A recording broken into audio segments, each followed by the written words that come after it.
Eric Musselman gets ejected from the game as Arkansas falls to Oklahoma, their first loss of the season, 88-66. This is Arkansas basketball recap. I'm Daniel Price. That's Jacob Price. Well, we got the humbling. That's what we got out there in Tulsa. Shouldn't have even mentioned going 12-0. Shouldn't have mentioned going 12-0. Should have just No. left that alone. Counting my chickens before they were hatched. Yeah, it's one thing that's a bummer is that score is it's kind of a weird game because in one way that score is kind of indicative of how the game went because they got down by 15 multiple times, but not truly indicative because they had that thing down to 3 several times. And then by the way, the second time they got the game down to 3, I thought we were coming back and winning that game.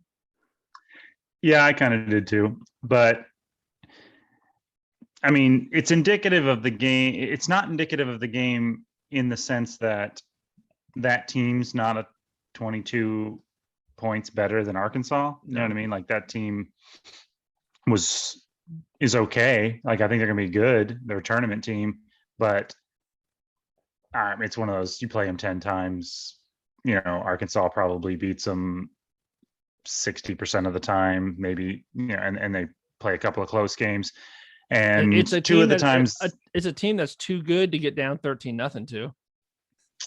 Yeah, they were just, you could tell that was one of those games I felt like this is going to be terrible analysis because actually, like you said, it's a weird game and it's kind of difficult to put your finger on exactly what went wrong for the Hogs.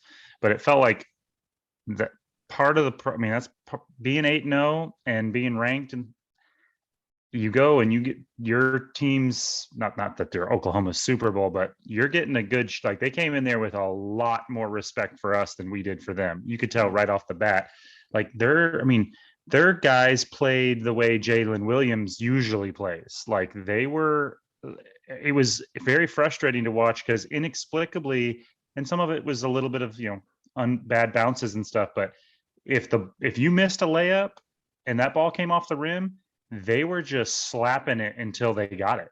You know what I mean? Like, and they were getting, sorry, I got a gnat in here. They were getting all the loose balls. And like I said, I mean, if you missed anything, they were scrapping for it. And they, like I said, all their players played the way Jalen Williams plays all the time. And it's kind of disheartening because like I said, the last game that we said, Musselman said, there ain't no team that's going to try harder than we will. Well, not so all the time. I mean, I think Arkansas is still going to be a tough team. But Musselman said in the press conference that they got outworked and out-toughed.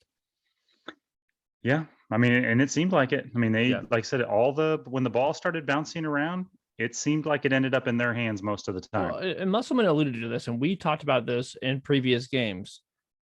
In this era of basketball, you have to come out. If there's one thing you have to do when you come out of the gate, especially if you're playing a team that is good enough to beat you, you cannot let them start out hot from 3. You cannot give up that many threes in the first 10 minutes of a game. You just can't do it. If you do that, you are going to get buried. You can't let them see the ball go through the net from 3-point range that many times. They had too many open looks. Now they were moving the ball, I thought, really well. I thought their ball movement was really good.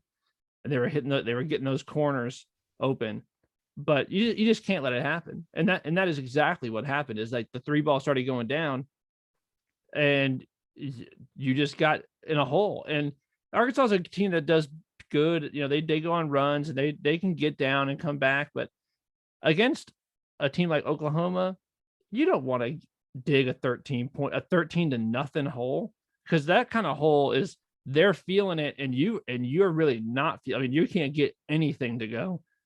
And if you're going to start out struggling on offense, your defense has to make it to where the first 10 more minutes are just ugly for both of you. Right. Yeah. Like I said, it's not good analysis because I don't know exactly. It's hard to put your finger on what went wrong and what went right. I mean, obviously, some of the things are obvious, like they shot 50% from the 3-point line. That's not helpful. They shot 60%, was it? 60%. Yeah, it was 59.1% or something like that. You can't, dude. By the way, if you let a team shoot 60% from the 3-point line and they shot more than three threes, like you're gonna have a hard time. Yeah. But I normally don't watch Muss's post game interviews until after we do the podcast, just because it tends to sometimes cloud my own perception of, I forget what my first impression of the game was. When you hear other people talk about it, they do point out stuff, and sometimes but it just sort of, then my takes just become blended with their takes. So I try not to do that. But this time I was so kind of confused and a little bit frustrated. Plus he got kicked out, so I wanted to hear. But like listening to him, listening to his press conference, and it didn't seem like he really knew either. Like there wasn't. It was the number one thing he pointed out is just the individual on the ball defense was not good, and that just made all of the defense crumble, because everybody was on the back shoulder and on the hip of their defender or their offensive player. And so everybody was having to take a step off the line to help. And then they were swinging the ball good, and we were just having to jump. We were behind the ball the whole time, but it started initially with, we were flat footed. Mhm. They were crisp, and we were flat-footed, and that was both on offense and defense. You could see the way that they were cutting on offense. It's just that, it's that inexplicable, intangible energy when they're just making cuts and diving, and we're like standing there on offense just watching Devo dribble around. You know what I mean? It's decisiveness. It's knowing what you're doing. Like you could tell that they were decisive with the ball, and they were decisive on defense. They knew they knew where they were moving on defense. They weren't having to think about it. They didn't get the ball and then think about what to do with it. They were decisive with it. They had something that they were trying to run, and they ran it. And you didn't get any decisiveness on the Arkansas, and you didn't feel like anybody was being decisive. That the individual defense was bad, resulting in the team defense being bad, by the fact that they shot 55% from the floor and almost 60% from three. So we shot 24 threes, which is probably too many for us. They shot 22. We shot 30%. They shot 60. They shot twice as good from the 3-point line as we did. And then we shot 34% from the floor, and they shot 55%. That means that they're getting too many easy shots. You can't let a team shoot 55% for the game. That's just too good. And I thought our offense, because we didn't do a lot of turning defense into offense, we just missed shots. And we took a lot of bad shots. We took a lot of it seemed like the shots that we were taking were, I can get this shot off, so therefore I can take it. But they weren't the kind of shots they were taking. They were taking they had much more quality looks. There was one instance, and I thought really only one guy on Arkansas's entire team played well, and Musselman kind of criticized him a little bit for taking 21 shots. Yeah, 21 shots that Devo took, but he did make 9 of them, and he did have 26 points, and somebody had to score.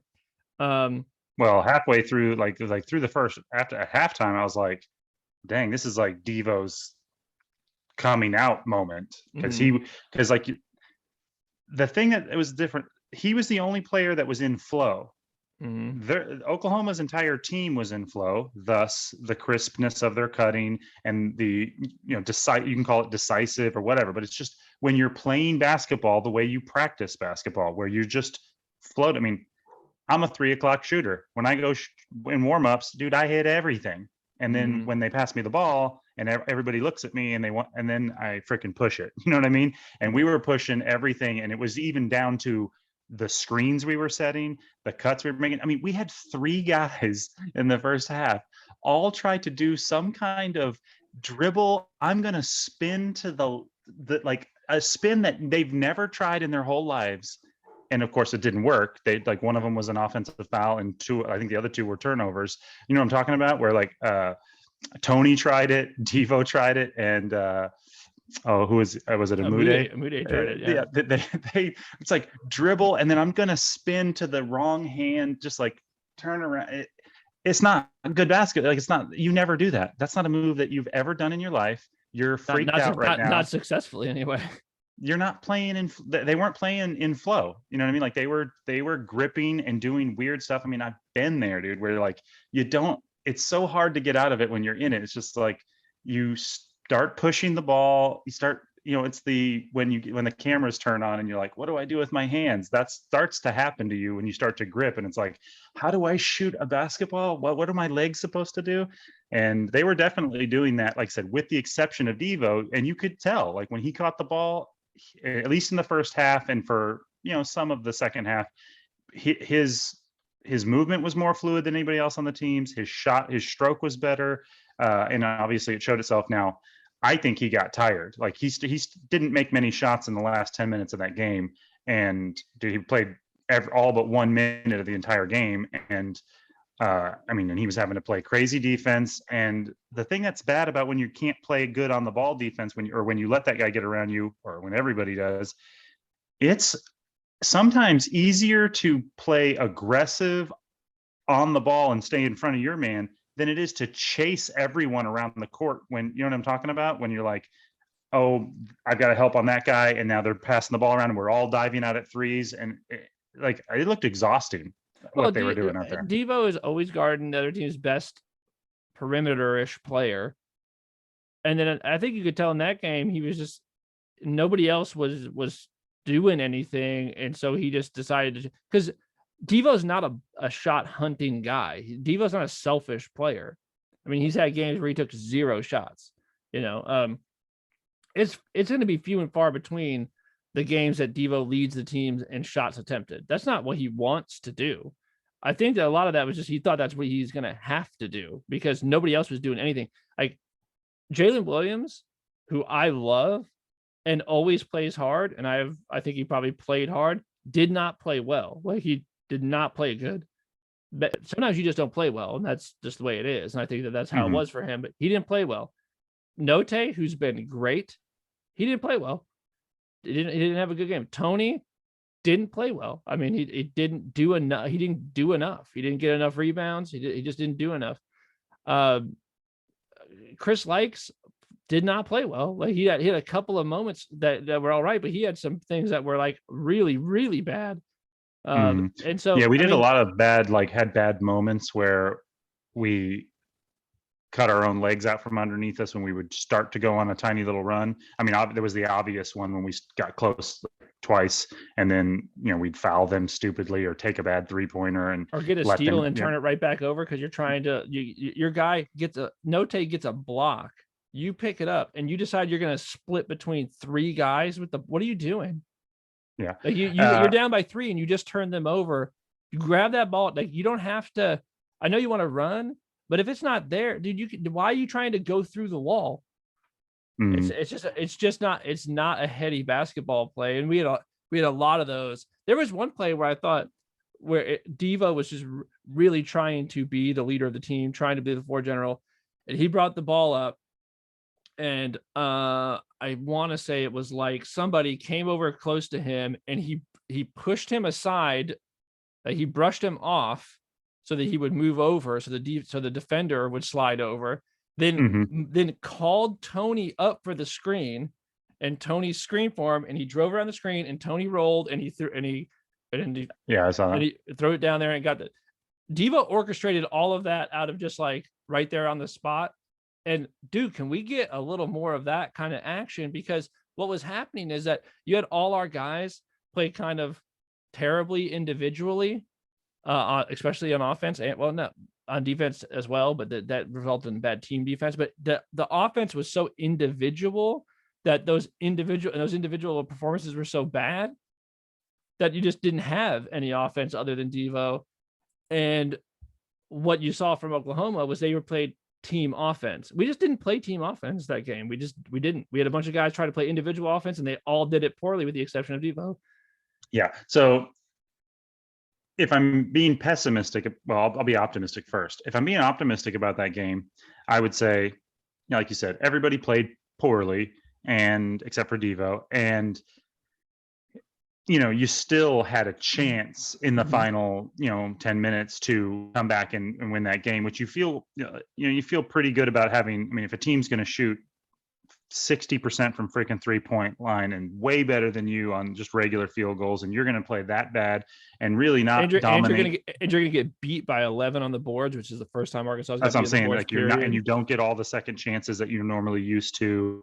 All that stuff's going to happen. You have 10 assists for the whole game as a team, and you still willed yourself within like 3 points, and could have, if at that point you had just had anybody, like if one player, if Note or Likes or anybody had just gotten hot for a couple of minutes, you could have got that momentum on your side. Or if you could have if you could have got off your heels and stepped up and played some team defense and like make it a slugfest from that point going forward. Every time you got between three, they go on some massive run where they just get two wide open corner threes by them just swinging the ball around. Yeah. So like I said, optimistically, you go, well, it's a terrible game. You played bad. The other team played well, and you still weren't completely out of it. Like I said, it is disappointing that you let them come back and beat you by 22. That's just, after being so close in the final minutes. But what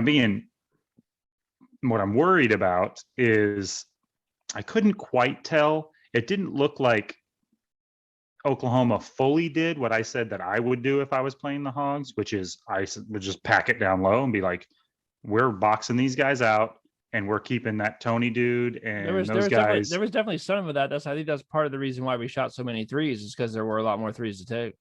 And it screwed up this is part of what screwed up our rhythm. I mean, this is why anybody, even tries a zone a little bit. Sometimes those teams, will throw a zone out there for a little bit. It's just to try to get people out of their normal rhythm. You know what I mean? Because like when you're not just fluid and you're not just running your regular, setting screens and rolling and doing what you do, when a zone sets up, you kind of go, oh, where the spacing's weird. And like, what am I supposed to do? And you start becoming mechanical about your thinking. And that's when like I said, everything becomes less fluid. And you could see some of that was happening on our offense, which was the spacing was not normal. They felt like a lot of those guys felt like, well, it looked like they were like, well, I don't really need to cut because I'm wide open. You know what I mean? Like, I'm standing here, I'm at the elbow, I'm wide open. So what am I supposed to do? Like, I guess I'm waiting for a pass because it doesn't do me any good to go clog up down there or go over there. I'm wide open. You know what I mean? And there was a couple of times where you saw like Jalen Williams and guys catch threes, and they were just definitely like, it wasn't that they weren't there, but they were a step off and hand kind of low. And you could tell they were like, Jalen Williams would be like, think about it and then pull it down. That's never a good sign for your offense because you just wasted 8 seconds of the clock. And now you're basically starting over, because if you catch the ball at the 3-point line, look at it and then go, nah, and then pass it back. It's like, you're just wasting time. That's a win for the defense. And they did that quite a bit, where you could tell. And once we stopped, even, everybody was shooting poorly, it got worse, because then nobody really, except for Devo, looked like they wanted to take a 3-pointer. And they definitely looked to me like they were kind of doing that offense where it wasn't a zone, obviously, but they looked like it was, we want lots of bodies inside tight. Yeah. And there wasn't a lot of, easy passing down there. You know what I mean? There were hands everywhere. And that worries me. I've been worried this whole time about not having shooters. I'm afraid that when the teams now have they have the film on us, and you're going to look at those 3-point percentages and those jump shooting those field goals, and you're going to go, all we got to do is keep these guys out of the paint. Yeah. Like, we don't, if we keep these guys out of the paint, sure, Amude is going to hit a couple of 17-foot. Devo is going to hit a couple, but they ain't going to beat us all game long shooting 19-foot jump shots. You know what I mean? Yeah. I think if I was being optimistic on all that, because I agree with all that, I think there's two things. One is that I don't expect Note to stay in a shooting slump for the whole season. I think that we'll get out of that at some point, and we'll be a guy that you don't want to leave open at all. Because he's capable of that. And we've seen players, we've seen it with Desi Sills. We've seen it with Isaiah Joe go on a month shooting slump where they 6-7 games or whatever. We're just like, man, you just can't make anything. And then they have that game. It takes that game, right, where they're going to come out. Like, and I would be willing to bet you $100 right now that at some point this season, Note has a game where he drops 5 threes, and then that's the end of that. And then he's not going to drop 5 threes every game, but he's going to have a game where he finds it again, and that'll be all right going forward. So that's one thing. Is I don't know if that works long term, because I don't expect. And if Devo is going to shoot better, which would be great. I mean, if he can just do that, I mean, he shot 4 of 8. I mean, he didn't have to do that, but if Devo can be a guy that you really don't want to leave open, because that shot looks nice. Mm-hmm. And so I don't have any reason to think that he can't get better or make that consistently. If you can get Devo, and if Note can snap out of it from deep, I think that that's likely. The other thing is that Muss's teams always get better. Muss's teams have never gotten worse as the year goes along. And usually what happens is they lose and they come out, and he has in a loss, there's a bunch of things that you know that Muss is the kind of guy that's going to like watch that film 100 times, and he's going to have all of these little points of emphasis, and they're going to come out and they're going to do something to change that stuff, to fix that stuff. Whether it's he's going to switch the roster up, he's going to draw up new sets, whatever it is. But I guarantee you that they're going to do some different things going forward to address those things, because that's just who Muss is. Like, Muss is not this sort of guy that's like, well, you know what the system is, and that's what we're going to run. We are not going to adjust. We're not going to change anything. We just need to do what we do better. That's not what he does. He says, we're not doing this well. What do we need to change? Is it personnel? Is it sets? Is it whatever it is? And so I also trust. I believe that this team will be no different than other teams, and that Muss will, especially in losses, will use those as opportunities, even though you can tell that there's no one on earth that hates losing more than Eric Musselman. But he's going to take that and be like, partially because he hates losing so much, like, whatever we have to do to make sure that happens as few times as possible, those are the things that we're going to do. And he's a brilliant basketball mind, and I think he's going to see those things. He's going to pour over it over and over again. It's going to be, and it might be just little tiny things. I mean, they might be just working on how your body's angled on defense against guys that can both shoot and put the ball on the deck. And you might be spending an hour about how you have your hips positioned and this kind of stuff. That's the kind of coach that Eric Musselman is. Well, he can definitely, he'll definitely, you can always improve defense. There's just no, there's almost nothing, there's no excuse for not playing excellent defense, because anybody that's as athletic as those guys, that's about effort, and you can teach technique. One thing Musselman can't coach is Isaiah Joe getting injured and then going on a 4 out of 6 losing streak because you just don't have as much offense. And right. I mean, what I'm saying is that's what happened that one year. And it's like, this year you can't coach, you don't have shooters, and the SEC's teams all get film on you and go, oh, well, what we need to do is just pack it inside so we don't give them those second chance rebounds. So we have 2 guys boxing out Tony. I'd almost guarantee the next time they play a team they'll try it against some of these lesser competitions and stuff. Their off ball movement, their dives to the basket, their cuts, I almost guarantee you they're going to start working on that stuff. There's going to be a lot more screening. There's going to be a lot more trying to get guys loose, cutting through the lane, cutting back door, whatever it is, pick and rolls. Because if a team is going to just say, we're going to pack it down low, then what you have to do is you have to make a defense move or make a defense get out of position. And the way you do that is by off ball screens, pick and rolls, just action and getting a guy loose for a second. And I don't see Arkansas doing a ton of that, but I bet you they're going to do some of that going forward until they start shooting the ball better. Yeah, I mean, like I said, again, I mean, I know I'm being pessimistic, and I expect them to do well, and that's just like I said, hopefully that's just a bad game. It's as bad as they've looked this year, I think, and that's, I don't have any problem saying that Oklahoma is possibly the best team we've played so far. I didn't think they looked, heads and shoulders better than Cincinnati, but or K-State. I didn't think they looked that much better than them. No, but they're right there. Like, I mean, if someone said, "Ah, that's the best team we played," I'd be like, "Okay, maybe that's reasonable." But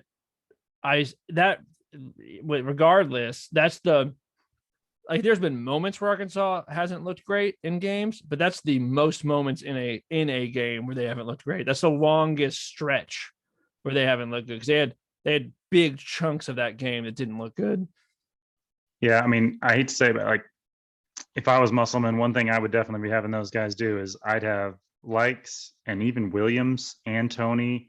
I'd have all those guys practicing a lot of threes. I know that's like a stupid answer, but I am concerned that teams are like, dude, even Debo is like, they're like, yeah, he shot 50%, but like he's not going to do that all the time. And really start working on Jackson Robinson's defense so you can get him freaking out on the floor.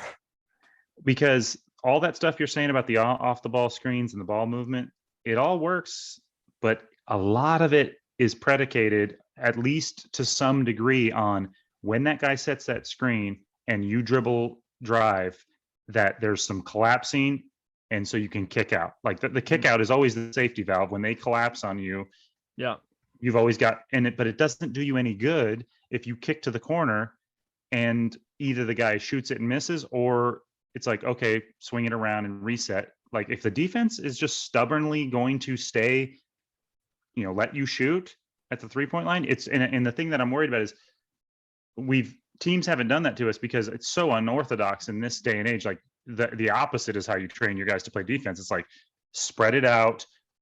You got to help.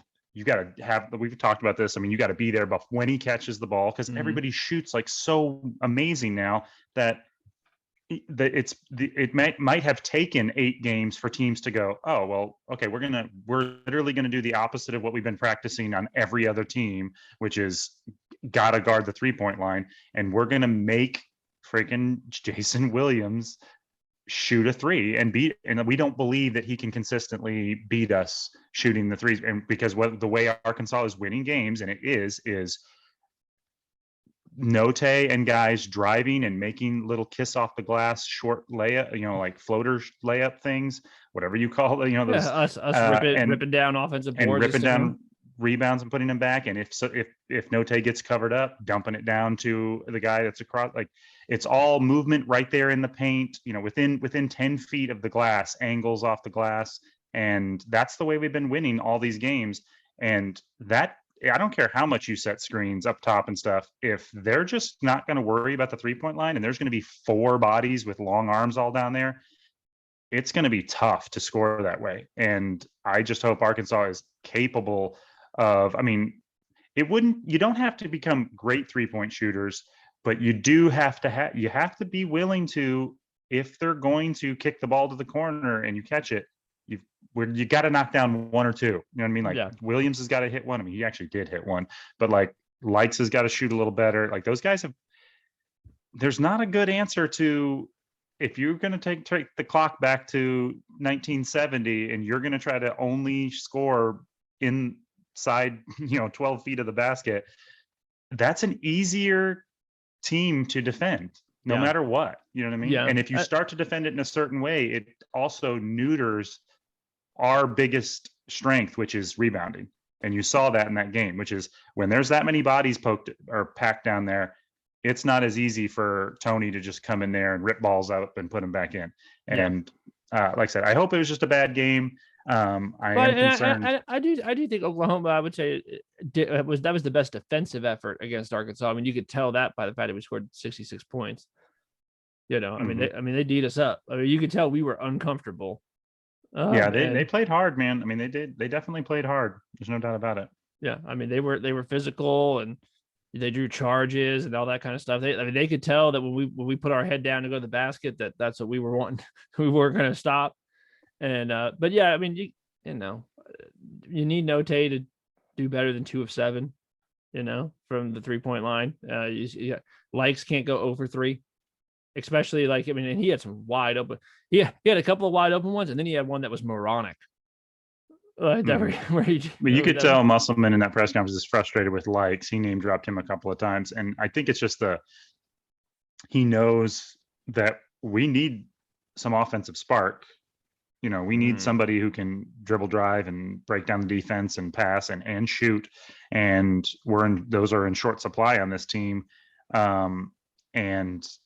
But his defense is a liability, and that drives Musselman crazy because we do, like I said, we need that offensive spark, but he does fall asleep sometimes out there, and then he ends up doing that thing where he's diving out at the 3-point line. And I mean, his diving out ain't the same as dude. I mean, I'm not a college basketball player, but if Chris Likes was jumping out at me at 3-point line, I'd still shoot it. Yeah.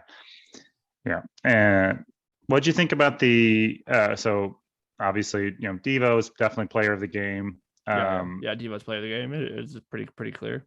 What'd you think about the ejection and just the reffing in general?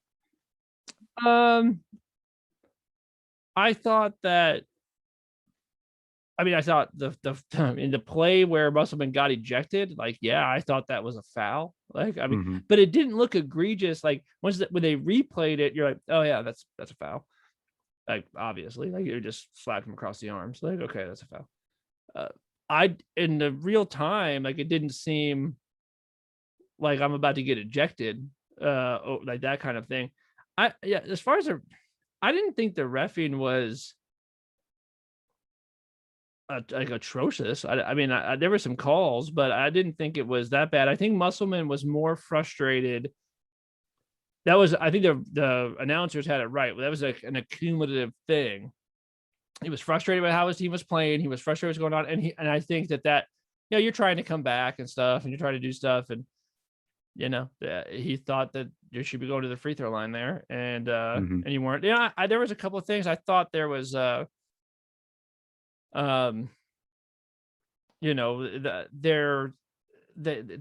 charge stuff got a little weird where guys were trying to draw charges but I didn't think the reffing was. I didn't think the officiating was exceptionally bad or biased.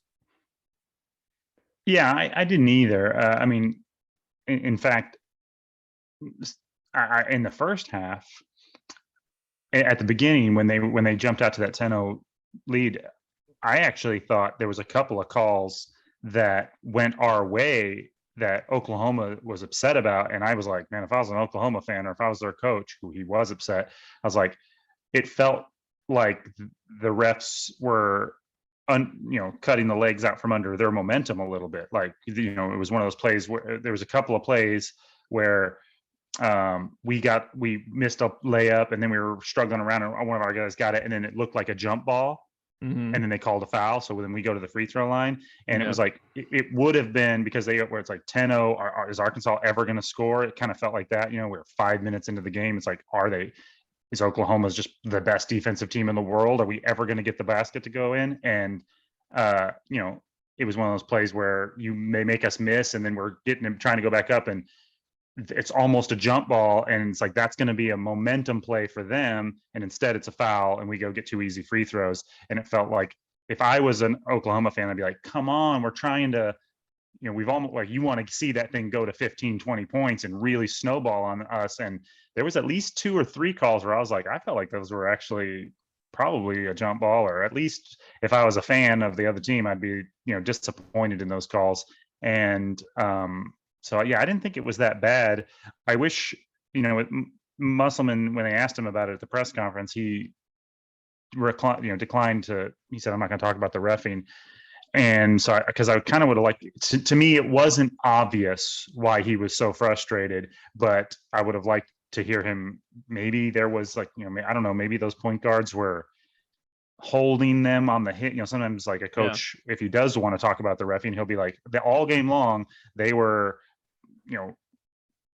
Allowing them to put their forearm on our guards' hips and they couldn't go around them. And it was, the whole game I was telling them like, hey, they're holding us. They're holding it could very well be something like that where it must have been something like that for him to be that frustrated. Because he was irate. Like Ronnie Brewer, who, by the way, Ronnie Brewer's been in the gym and at the Golden Corral. I was gonna say he's been at the gym. He's been at Jim's Pizza. Yeah. So, but he's looking big. right? And Yeah. it looked like it was a good thing because Ronnie Brewer was like bear hugging. He had Ronnie Brewer, and then he had his son, Michael Musselman. They were, I mean, who knows? But it looked like Musselman was straight trying to get to that ref, and if they hadn't been there, not that I don't know if he's gonna go fight him or whatever, but he was gonna be, you might be looking at like getting in a ref's face to the degree that you're getting suspended and stuff, And so Yeah. it And was actually there was, it seemed like a good thing that Matt that that that Michael Musselman and Ronnie Brewer were like, because Ronnie Brewer was not about to let him get there. I mean, he like basically like grabbed him around, like, Eric's a small guy, and that was actually kind of a humorous looking picture of Ronnie Brewer just bear hugging him and pulling him back, and then Michael like basically like, I'm not gonna. He must have watched the tape of the LeBron fight thing. And he's like, I'm gonna walk you back to this locker room, but I'm not just going to send you back here by yourself because I'm not going to trust that you're not going to come running back out this tunnel. right. I actually did say there was a game. Well, there was a game earlier than the day. Man, I can't remember who it was. My memory's so bad. Where it was a good game. It ended. Oh, what game was that? Was it Alabama? Did Alabama? Yeah, I think Alabama won again, and they were down, and then like at the last second, the other team had a chance to either tie or take the lead. I can't remember, but they put the ball up, and then somebody tapped it, and another person tapped it, and then their big guy came in there and just swatted it off the rim, and it was like so close to either being in or out. And one was an amazing, get the ball out of here and end the game, because then the clock. I mean, it was literally like in the last 2 seconds, and or goaltending, and you just lost the game. And the refs didn't. They called it clean, and the other coach was absolutely apoplectic about them not reviewing it. But I don't think they can review it unless they call it. Then they can review to see whether they were right or wrong. And that coach like chased those refs down the tunnel. Yeah. It was definitely a weird looking scene where you're like, man, that's as pissed as I've seen him. He was really upset, but I don't know. Hey, it could be worse. You did lose to a 7-2 Oklahoma team on a neutral site. At least you didn't do what Kentucky did and lose to a 3-4 Notre Dame squad. It's true. Which that happened. So that would be a bummer. I mean, at least Kentucky, or at least Oklahoma, you're like, that looks like a team that's probably gonna be in the tournament. That seems all right. And Notre Dame, historically as a decent team, but the 3-4 is not good. And yeah, Kentucky falls to them. So, it's not like it's this horrific loss. It's a neutral site loss to a team that's probably making the tournament, and that'll be what it is. Yeah, I don't dislike Oklahoma's basketball team as much as their football team, But I but don't I don't like losing to Oklahoma. It's No. annoying. I don't like losing to I Oklahoma. would have rather or lost to Texas. K-State and beat Oklahoma. Yeah, I don't like losing to Oklahoma or Texas, Yeah. which is weird because neither of them are in our conference, but I just don't like losing to them. Yeah, I think it's more just relationships with people that I know that I'd rather lose to are Missouri. Oklahoma fans. I mean, I know I shouldn't rather lose to Missouri because they're in the conference and you want to have a conference, your conference record to be good, but I'd rather lose to Missouri than Oklahoma and Texas. Yeah, I mean, it's, hard, and you can't. They're trying to cultivate that rivalry between Missouri and Arkansas, but you just can't do that thing without. I mean, it's got to happen naturally, And yeah, no one cares about Missouri. No, I mean, I dislike almost everybody in the SEC. I mean, with the exception of like Vanderbilt, but like I don't want to lose to A&M worse. LSU, LSU. I mean, I guess. Yeah, I mean, I don't know. Missouri's. I'd probably rather. I don't want to lose to Tennessee. I don't know. Like Missouri's like in the bottom 5 teams in the SEC that like annoy me to lose to. yeah. I mean, as far as like, regardless of how good they are, or bad, that can make a difference. But just like on their fan base, you know what I mean? Yeah. Like I know this with Oklahoma and Texas moving into the SEC. When it comes to basketball, I'm gonna hate both those teams. Yeah. So that's good because I need more games where I am living and dying with every possession, because And if you want to know, like, I think most Arkansas fans are that way. They're like, who do you want to beat the most? Once Oklahoma and Texas are in there, you're like, Oklahoma and Texas. I hate them. Yeah, well, for the first few years, everybody will want to beat Oklahoma and Texas just because they're the new kids on the block, you know. Yeah. Well, all right. Well, we'll leave it right there. They got a little bit of time off, so we'll be done for a little while, but then we'll be back after when they play Little Rock. But that sucks too. That you got to live with that taste in your. It sucks to lose and then have it be a long layoff. You know, Musselman wishes he was playing tomorrow. Yeah. But all right, man. Well, I'll see you after the next one. All right, dude. See ya. See ya.